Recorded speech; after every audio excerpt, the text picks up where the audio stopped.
Jalna police शिपाई भरती 2024 मध्ये जेवढे पण मॅथ्सचे प्रश्न आले होते तेवढे सर्व मॅथ्सचे प्रश्न आपण या व्हिडिओमध्ये कव्हर करणार आहोत। तर बघूयात पहिला प्रश्न। 1 ते 40 पर्यंतच्या सम व विषम संख्यांच्या बेरजेतील फरकाला 5 ने भागल्यास उत्तर काय मिळेल? 1 आहे 20, 2 10, 3 4 आणि चौथा ऑप्शन आहे 5। तर आपल्याला दिले काय किती पर्यंतच्या संख्या आहेत? 1 ते 40 पर्यंतच्या। या सर्व नैसर्गिक संख्या म्हणजे टोटल संख्या किती झाल्या? आपल्या टोटल संख्या आहेत 40। आता आपल्याला काय काढायचं? सम आणि विषम संख्येच्या बेरजेतला फरक। आता टोटल जर 40 संख्या आहेत तर त्यातल्या 20 संख्या या सम असणार आणि 20 संख्या या विषम असणार। आता आपण पहिला समसंख्यांची बेरीज काढूया। समसंख्यांची बेरीज कशी काढतात? तर पहिली समसंख्या अधिक शेवटची संख्या भागिले 2 गुणिले एकूण संख्या। आता समसंख्यामध्ये पहिली 1 ते 40 मधली पहिली समसंख्या काय असणार? 2 आणि शेवटची काय असणार आहे? तर 40 ही समसंख्या आहे भागिले 2 गुणिले एकूण किती समसंख्या आहेत? तर त्या आहेत 20। आता आपण हे सॉल्व करू।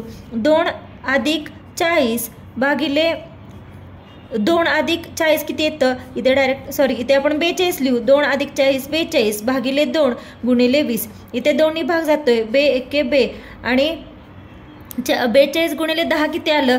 तर 420। म्हणजे टोटल समसंख्यांची बेरीज किती आली? तर 420 आली। आता आपण विषम संख्यांची बेरीज काढूया। पहिली विषम संख्या काय? 1 असणार आणि शेवटची विषम संख्या काय येणार? तर 39 भागिले 2 गुणिले टोटल विषम संख्या किती आहेत? 20। आता हे सॉल्व करू। 39 अधिक 1 किती आलं? 40 भागिले 2 गुणिले 20। इथे भाग घालवला, इथे आलं 10। 40 गुणिले 10 किती? 400। आता आपल्याला विचारले काय? सम व विषम संख्यांच्या बेरजेतील फरक। आता सम आणि विषम संख्येच्या बेरजेतला फरक म्हणजे काय येणार? 420 वजा 400 म्हणजे हे किती आलं? 20। आणि पुढे काय दिलंय? या फरकाला 5 ने भागल्यास उत्तर किती? म्हणजे या 20ला कितीने भागायचं आहे? 5 ने। मग 5 चोक 20 तर उत्तर काय आलं आपलं? ऑप्शन 3 4। पुढचा प्रश्न बघूया। 105 गुणिले 95 बरोबर किती? आता हा प्रश्न जेव्हा आपण डायरेक्ट गुणाकार करतो तेव्हा खूप टाइम जातं आणि कधी कधी आपण गडबडीमध्ये आन्सरही चुकतं एवढं इझी असून। तर ह्याच्यासाठी एक ट्रिक आहे, नेहमी या ट्रिकने आन्सर काढायचं। तर काय ट्रिक आहे? आता 105 म्हणजे 100 मध्ये किती मिळवल्यावर 5 येतं? तर अधिक 5 आणि 95 हे 100 मधून किती वजा केल्यावर येतं? तर वजा 5 केल्यावर येतं। आता हा जो फरक आहे, ह्या दोन संख्याचा जो फरक आहे ह्याचा गुणाकार करायचा। 5 गुणिले 5 किती येतं? 25। तर नेहमी काय करायचं? आलेला जो गुणाकार आहे तो 100 मधून वजा करायचा। मग 100 वजा 25 किती येतं? 75। म्हणजे आपला जो गुणाकार आहे त्याचे शेवटचे 2 नंबर काय आहेत? तर शेवटचे 2 नंबर आहेत 75। मग पर्यायावरून डायरेक्ट बघायचं, इथे एक 75 आहे, इथे नाही आहे म्हणजे हा ऑप्शन कॅन्सल झाला। इथे आहे आणि इथे पण नाही आहे म्हणजे हा ऑप्शन कॅन्सल। म्हणजे उत्तर काय येणार? 1 किंवा 3 मधलं येणार। आता पुढे काय करायचं? आता अजून 2 ऑप्शन अवेलेबल आहेत तर नेहमी काय करायचं? तिरकस बघायचं। आता हे 105 मधून 5 वजा केलं तर उत्तर किती येतं? 100 येतं। आणि ह्या 95 मध्ये अधिक 5 केलं तरी उत्तर काय येतं? 100च येतं। मग हा जो फरक येतो नेहमी या दोघांमधला, आता इथे फरक येतोय, कधी 99 येईल कधी अजून जास्त येईल, म्हणजे कोणती संख्या येईल। नेहमी या दोघांमधला जो फरक येतो त्या फरक मधून वजा 1 करायचं। म्हणजे आता इथे फरक किती आहे? 105 वजा 5 100 आणि 95 अधिक 5 100 म्हणजे हा फरक काय आलाय आपला? नेहमी आलेल्या फरकातून वजा 1 करायचं। मग 100 वजा 1 किती? 99 म्हणजे आपल्या या 2 डिजिटच्या पुढचे नंबर काय असणार आहेत? 99 म्हणजे या संख्यांचा गुणाकार किती? 9975 ऑप्शन 1। 2 संख्यांचा गुणाकार 15 आहे, त्या प्रत्येक संख्येची 3 पट करून गुणाकार केल्यास उत्तर काय येईल? आता इथे हे आपण ट्रिकने आन्सर काढणार आहोत। काय ट्रिक आहे? 2 संख्या आपण समजा ए आणि बी या 2 संख्या घेतल्या तर त्यांचा गुणाकार किती दिलाय? 15 दिलाय। तर प्रत्येक संख्येची 3 पट करून गुणाकार केल्यास उत्तर काय? आता आपल्याला त्या संख्या माहित नाहीयेत पण काय दिले? 3 पट। जेव्हा अशी कोणत्याही संख्येची पट विचारलेली असते तेव्हा काय करायचं? जेवढी पट दिले त्याचीच पट करायची। म्हणजे 3 पट दिले म्हणून 3 ची 3 पट केलं तर किती आलं? 3 त्रिक 9। ते जर 5 पट दिले असेल तर 5 ची 5 पट करायचं म्हणजे 5 गुणिले 5 केलं असतं। 6 पट दिलं असेल तर 6 गुणिले 6 केलं असतं। आता इथे 3 पट आहे म्हणून 3 गुणिले 3 9 केलं। म्हणजे आपल्याला मिळालं काय? दिले काय प्रश्नामध्ये? 2 संख्याचा गुणाकार दिलाय 15 आणि जी पट दिली होती त्याची आपण तेवढीच पट केली, त्याचं उत्तर काय आलं? 9। मग आता आपण काय करायचं? या दोघांचा करायचा गुणाकार। मग 15 गुणिले 9 करायचं। 9 पाचा किती आलं? 45, हाचा 4, 9 एके 9, 9 अधिक 4 किती? 13 म्हणजे ह्याचा आन्सर काय आलं? 135 ऑप्शन 2। एका करंडीतील आंब्याचे 7 किंवा 5 याप्रमाणे गट केल्यास प्रत्येकी 3 आंबे उरतात, तर त्या करंडीत कमीत कमी किती डझन आंबे असतील विचारले. आणि आपल्याला हे खाली 4 ऑप्शन्स आहेत. तर हा ट्रिकनी कसा प्रश्न सॉल्व्ह करायचा. आता आंब्याचे किती गट दिलेत, 7 आणि 15. तर आपण काय करायचं, ह्या 2 गटाचे 7 व 15चं काय काढायचं, तर सर्वात प्रथम LCM काढूया. आता 7 आणि 15ला कशाने, कुठलाही अशी एक संख्या आहे का ज्याने भाग जातो, नाही जात. मग आता LCM काढायचा, ह्या दोघांचा गुणाकार 7 गुणिले 15 करायचं. 15 गुणिले 7 किती येतं, 15 7 5 म्हणजे 105 हा याचा गुणाकार आला. आता हा जो आपल्याला आलेला गुणाकार आहे, या गुणाकारामध्ये आपल्याला काय ऍड करायचं आहे, तर बाकी म्हणजे किती आंबे उरलेत. जर गट केल्यास प्रत्येकी 3 आंबे उरतात. तर ह्या आलेल्या LCM मध्ये हे 3 आंबे आपल्याला ऍड करायचे. म्हणजे 105 अधिक 3 किती झालं, 108. हे एवढे आंबे कमीत कमीत असायला पाहिजेत. पण आपल्याला विचारले काय, आपलं उत्तर 108 आलंय. पण प्रश्नात काय विचारले, करंडीत कमीत कमी किती डझन आंबे असतील. म्हणजे उत्तर कशामध्ये विचारले आपल्याला, डझनमध्ये. म्हणून आता काढायचं कसं, मग 108 भागिले 12. एका डझनमध्ये 12 असतात म्हणून 12ने भागलं. मग 12 9 108. म्हणजे ह्याचा आन्सर काय आलं, ऑप्शन नंबर 3. प्रतिभाजवळ 1940 सफरचंदे होती. तिने एका पेटीत 36 याप्रमाणे 20 पेट्या सफरचंदे भरून विकली व 72 सफरचंदे नासली म्हणून टाकून दिली. तर तिचे जवळ एकूण किती सफरचंदे उरली. आता टोटल किती दिलेत आपल्याला, 1940, 1940 दिलेत. त्यातले तिनं काय केलं, एका पेटीत 36 याप्रमाणे 20 पेट्यात ठेवली. म्हणजे 36 गुणिले 20 केलं तर किती येतं, 36 दुणे 72. म्हणजे टोटल 720 सफरचंद तिनं पेटीमध्ये भरून ठेवली. आणि त्यातली 72 सफरचंदे नासली म्हणून टाकून दिली. तर किती सफरचंदे उरली. आता आपल्याला शिल्लक काढायची आहेत. टोटल आहेत आपली 1940. त्याच्यामध्ये तिने पेटीत किती भरली, 720. जर पेटीत 720 भरली तर हे वजा करूयात. मग 4तून 2 गेलं 2 आणि 19 मधून 7 गेलं किती राहिले, 12. म्हणजे 1220 सफरचंद शिल्लक राहिली. आणि त्यातली तिची किती नासली, तर 72 नासली. म्हणजे ह्याच्यातून पण तिची 72 नासलेत. तर राहिली किती, तर परत ह्यांची वजाबाकी येणार. 10तून 2 गेले 8 राहिले. इथे 1 हातचा दिला. 11तून 7 गेले 4 आणि इथे 11. म्हणजे आपलं उत्तर काय आलं, 1148 एवढी सफरचंद तिच्याकडे उरली आहेत. Option number 3. 3 कामगारांची एका आठवड्याची मजुरी 840 रुपये आहे. तर एका कामगाराची 5 दिवसाची मजुरी किती. आता कामगार आणि मजुरी दिली आपल्याला.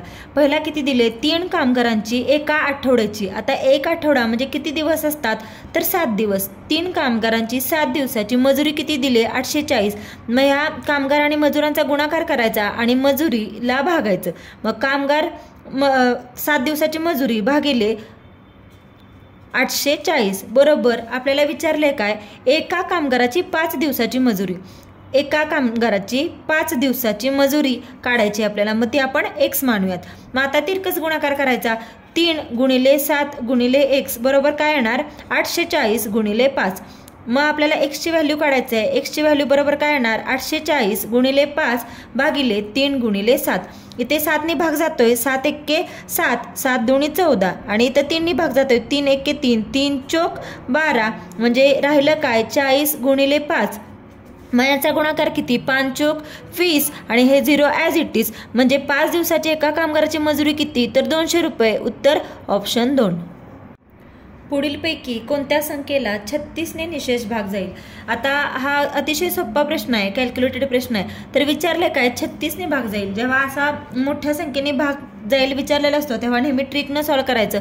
आता 36 म्हणजे कशाचा गुणाकार आहे, 12 गुणिले 3चा गुणाकार, 12 त्रिक 36. मग ह्या 2 संख्याचा गुणाकार आहे. यांच्या कसोटीने ज्याला या संख्येला भाग जाईल त्या संख्येला 36ने भाग जाईल.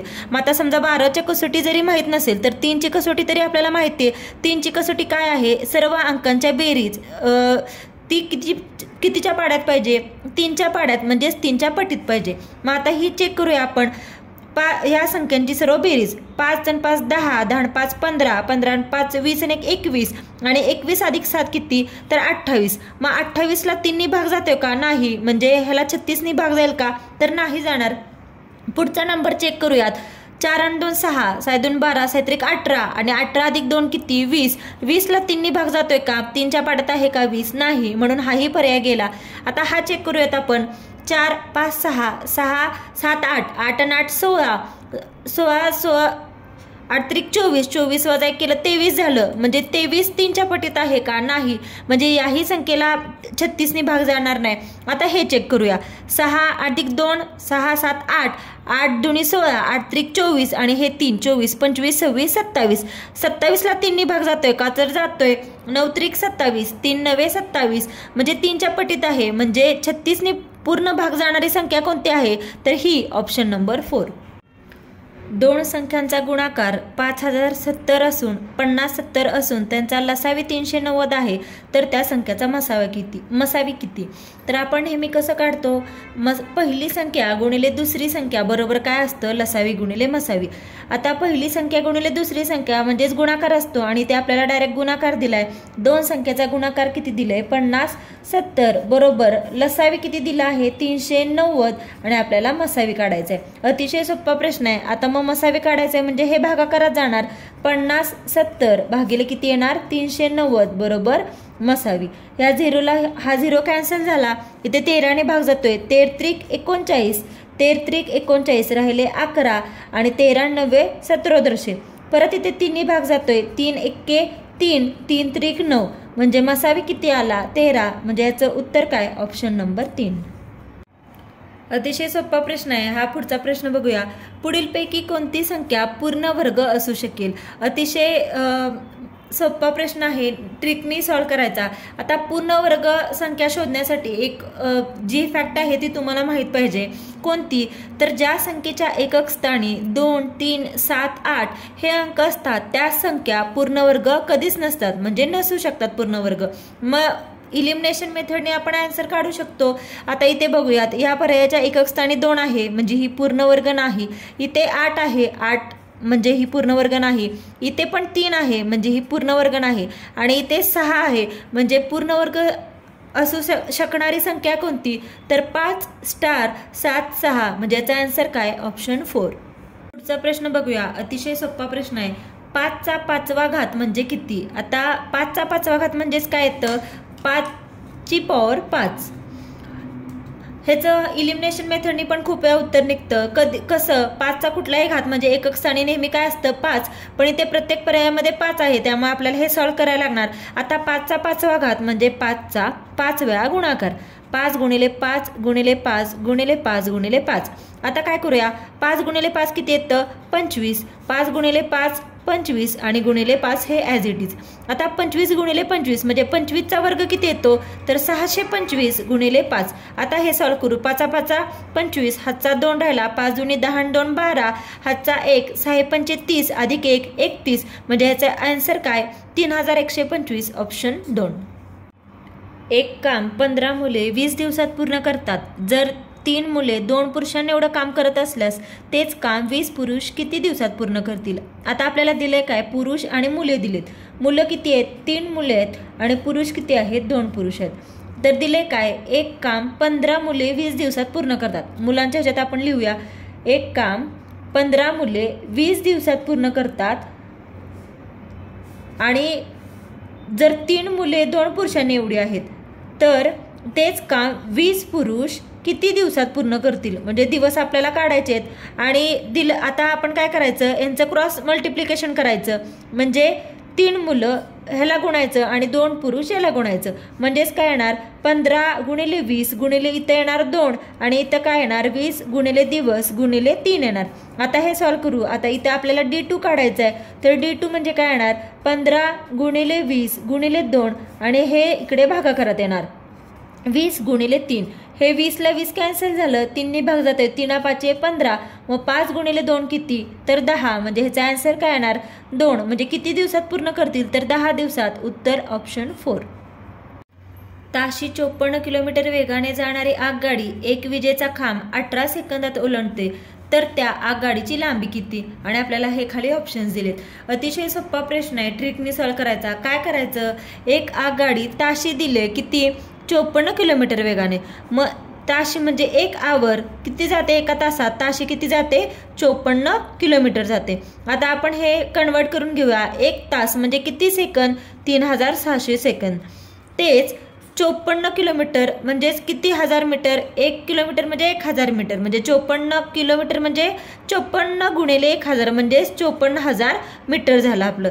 आता विचारलं काय आपल्याला, एका तासात एवढी जाते तर 18 सेकंदात किती, तर 18 सेकंदाचं आपल्याला काढायचं आहे. तर काय करायचं, या 2 झिरोला हे 2 झिरो कॅन्सल झाले. आता 18 येण्यासाठी 36ला कितीने भागावं लागेल, 36 भागिले 2 केलं की किती येतं 18, आणि इथे 2ने भागलं म्हणून इथे पण आपण 2ने भागू. मग 540 भागिले 2 केलं तर 2ने भागलं तर काय येईल, 2 दुनी 4, 1 राहिला, 2 7 14 आणि हा 0 ॲज इट इज म्हणजे किती 270. म्हणजे आपलं उत्तर काय आलं, आगगाडीची लांबी किती, तर 270 मीटर, ऑप्शन 3. 12 मिनिटाचे 36 सेकंदाशी गुणोत्तर किती, अतिशय सोपा प्रश्न आहे. आता दिले काय आपल्याला 12 मिनिट दिले आणि विचारले कशाशी 36 सेकंदाशी गुणोत्तर. पण गुणोत्तर काढताना हे दोन आपल्याला एकसारखे केलं पाहिजे, मिनिटाचं सेकंडमध्ये केलं पाहिजे. मग 1 मिनिट म्हणजे 60 सेकंद असतात, म्हणून आपण सेकंदात कन्वर्ट करताना इथे कितीला गुणणार, 12 गुणिले 60 कशाशी काढायचं गुणोत्तर 36 सेकंदासोबत. म्हणजे आता हे पण सेकंद झालं आणि हे पण सेकंद झालं. आता इथे डायरेक्ट भाग जातोय, 6 6 36, 6 1 6 आणि हा 0 ॲज इट इज. परत भाग जातोय, 6 1 6, 6 दुनी 12, म्हणजे इथं काय राहिलं 2 गुणिले 10 म्हणजे किती 10 दुनी 20 आणि इथे किती राहिलं 1, म्हणजे 12 मिनिटाचं 36 सेकंदाशी गुणोत्तर काय, तर 20/1, ऑप्शन नंबर 4.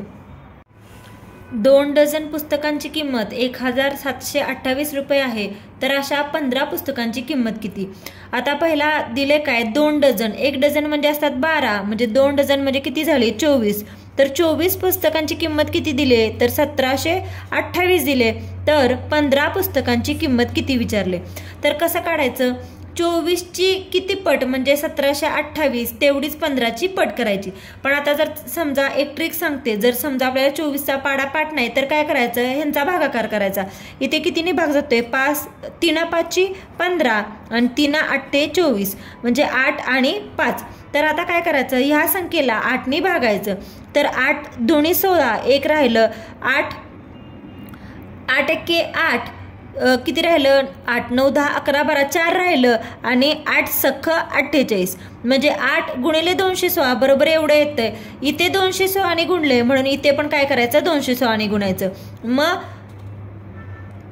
5 गुणिले 216चा गुणाकार करायचा, 5 सख्ख 30 राहिले 3, 5 1 5 आणि 3 8 आणि 5 दुनी 10 म्हणजे 15 पुस्तकांची किंमत किती झाली, तर 1080, ऑप्शन 1.